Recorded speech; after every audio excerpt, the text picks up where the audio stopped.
Info ارزارے کے تمام viewers کو السلام علیکم دوستوں، آج ہم سیر کرنے والے ہیں دنیا کے سب سے چھوٹے براعظم اور دنیا کے چھٹے بڑے ترین کنٹری کی، جس کا 90% رقبہ بے آباد ہے۔ اس کنٹری کی آبادی کم ہے اور بھیڑیں زیادہ۔ یہاں ایک ایسا سٹی بھی ہے جہاں ہر طرف سکھ سردار نظر آتے ہیں۔ تو چلتے ہیں آسٹریلیا کی سیر پر۔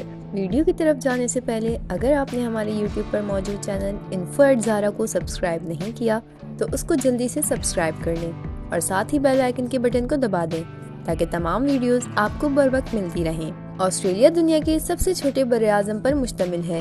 اس کے ہمسائے ممالک میں انڈونیشیا، مشرقی تیمور، پاپوا نیگونیا، سلومن جزائر، وانواتو، نیو سیلنڈونیا اور نیوزی لینڈ جنوب مشرق کی طرف موجود ہے۔ آسٹریلیا کا مرکزی حصہ 42,000 سال سے قدیمی آسٹریلین لوگوں سے آباد رہا ہے۔ 1770 میں آسٹریلیا کے مشرقی نصف حصے پر برطانوی نے دعویٰ کیا۔ اسے پھر 26 جنوری 1788 میں نیو ساؤتھ ویلز کی کالونی کا حصہ بنا دیا گیا۔ جو ہی آبادی بڑھتی گئی اور پھر نئے علاقے دریافت ہوتے گئے، 19ویں صدی تک ادھر مزید 5 کالونیاں بھی بنا دی گئیں۔ 1 جنوری 1901 کو ان 6 کالونیوں نے مل کر ایک فیڈریشن بنائی اور اس طرح آسٹریلیا وجود میں آیا۔ اس کا دارالحکومت کینبرا ہے۔ اس کی آبادی 2 کروڑ 10 لاکھ ہے۔ آسٹریلیا کا official name common wealth of Australia ہے۔ ابتدائی انسانی آباد کاری کا اندازہ 42,000 سے 48,000 سال قبل کا لگایا گیا ہے۔ یہ لوگ موجودہ دور کے قدیمی آسٹریلیائی باشندے تھے جو جنوب مشرقی ایشیا سے زمینی راستے سے ادھر پہنچے تھے۔ 1967 کے ریفرینڈم کے بعد حکومت نے مقامی لوگوں کو ان کے حقوق دینے شروع کیے۔ 1942 میں ایشیا میں برطانیہ کی شکست اور پھر جاپان کے حملے کے اندیشے کے باعث آسٹریلیا نے امریکا کو اپنا نیا حامی و مددگار بنایا۔ 1951 سے اب تک آسٹریلیا امریکا کا باقاعدہ فوجی حلیف شمار ہوتا ہے۔ دوسری جنگ عظیم کے بعد آسٹریلیا نے یورپ سے تارکین وطن کی حوصلہ افزائی کی۔ 1970 میں سفید آسٹریلیا کی پالیسی کے اختتام پر ایشیا اور دیگر غیر یورپی علاقوں سے افراد نے آسٹریلیا کی طرف جانا شروع کر دیا۔ آسٹریلیا کا لفظ انگریزی میں پہلی بار 1625 میں استعمال کیا گیا۔ 1814 میں آسٹریلیا کا نام مشہور ہوا۔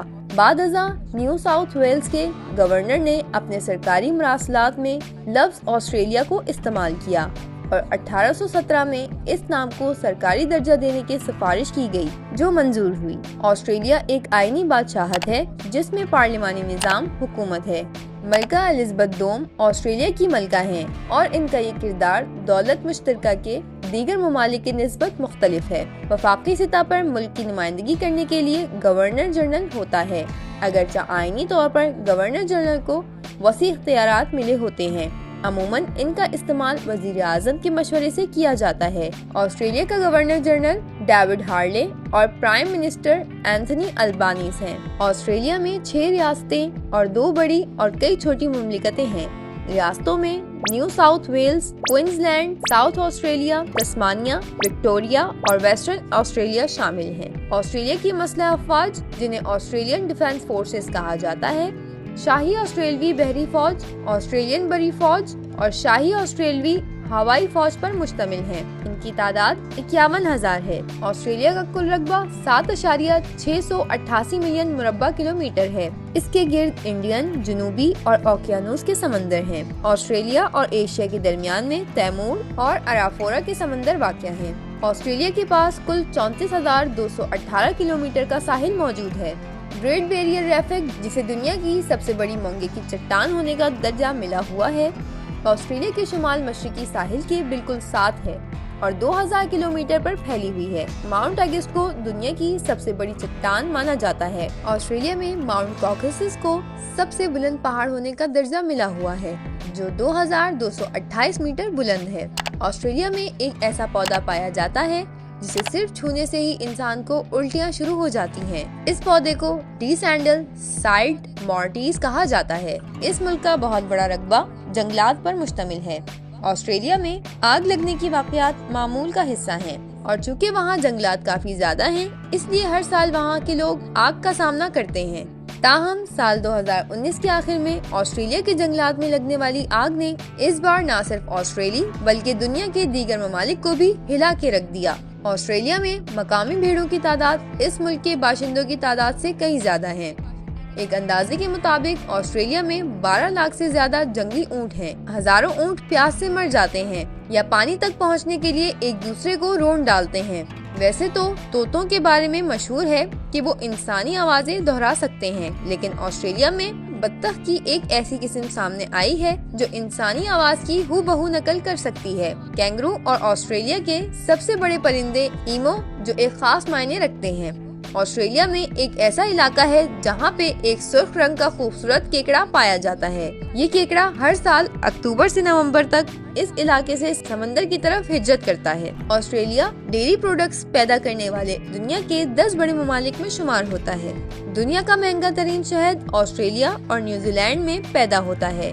یہ دونوں ملک دنیا بھر کو گوشت بھی سپلائی کرتے ہیں۔ ہر سال لاکھوں فرزندان توحید خانہ کعبہ میں حج کے موقع پر قربانی کرتے ہیں اور سب سے زیادہ قربانی کے جانور آسٹریلیا سے ایکسپورٹ ہوتے ہیں۔ حکومت یہ جانتی ہے کہ ہم دنیا کو انڈسٹری میں مات نہیں دے سکیں گے، چنانچہ انہوں نے زراعت کو اپنی صنعت بنا لیا۔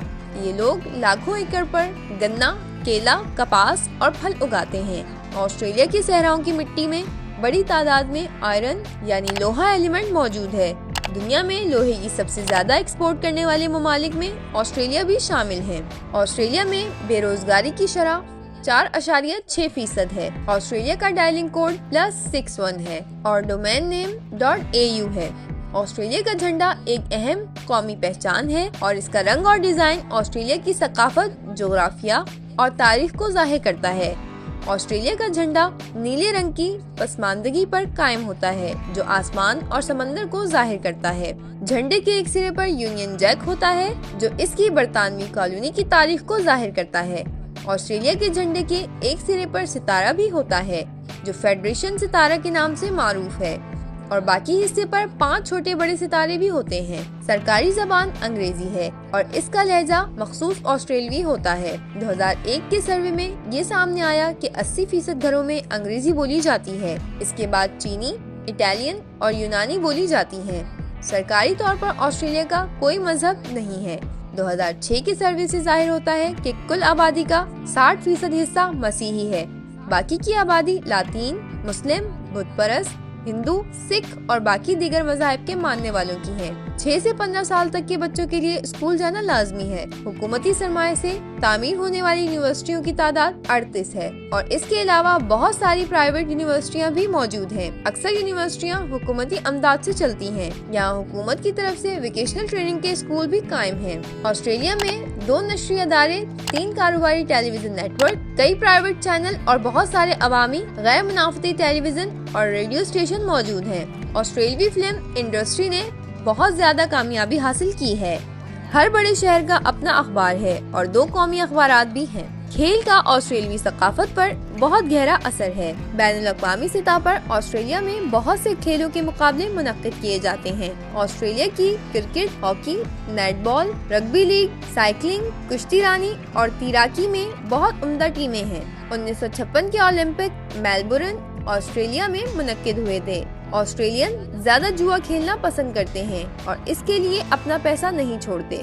آسٹریلیا کے لوگ گیمز میں بہت زیادہ وقت اور پیسہ لگاتے ہیں۔ آسٹریلیا کے لوگ اپنے زیادہ تر رقم پوکر کھیلنے میں خرچ کرتے ہیں اور ایک اندازے کے مطابق دنیا بھر میں 20% سلاٹ مشینیں آسٹریلیا کے مقامات پر واقع ہیں۔ آسٹریلیا میں بہت سی ٹورسٹ اٹریکشنز ہیں۔ آسٹریلیا کے پاس کھلا آسمان اور وسیع ساحل ہے۔ حکومت نے ان دونوں کو سیاحت کا ذریعہ بنا لیا ہے۔ ملک میں ایسی سینکڑوں ہوائی کمپنی ہیں جو سیاحوں کو پیراشوٹ کے ذریعے اسکائی ڈائیو یعنی آسمان سے کودنے کا موقع فراہم کرتی ہیں۔ ساحلوں پر اسکوبا ڈائیونگ بھی کرائی جاتی ہے۔ آپ کی پشت پر آکسیجن کا سلنڈر باندھ کر گہرے پانی میں پھینک دیا جاتا ہے اور آپ پانی میں نیچے جا کر آبی زندگی دیکھتے ہیں۔ آسٹریلیا میں ایک جھیل لیک ہیلر کے نام سے جانی جاتی ہے اور اس کے پانی کا رنگ بہت خوبصورت ہے جس کا رنگ چمکتا گلابی ہے۔ آسٹریلیا کے شہر سڈنی میں ہاربر برج، سڈنی اوپیرا ہاؤس دیکھنے کے لائق ہیں۔ دوسری دیکھنے کی جگہ ہیلز ویلے کی سن کچری گمبویا پارک ہے۔ روز غروب آفتاب کے بعد پینگوئن پریڈ ہوتی ہے۔ پینگوئن ساحل پر چہل قدمی کرتے ہیں۔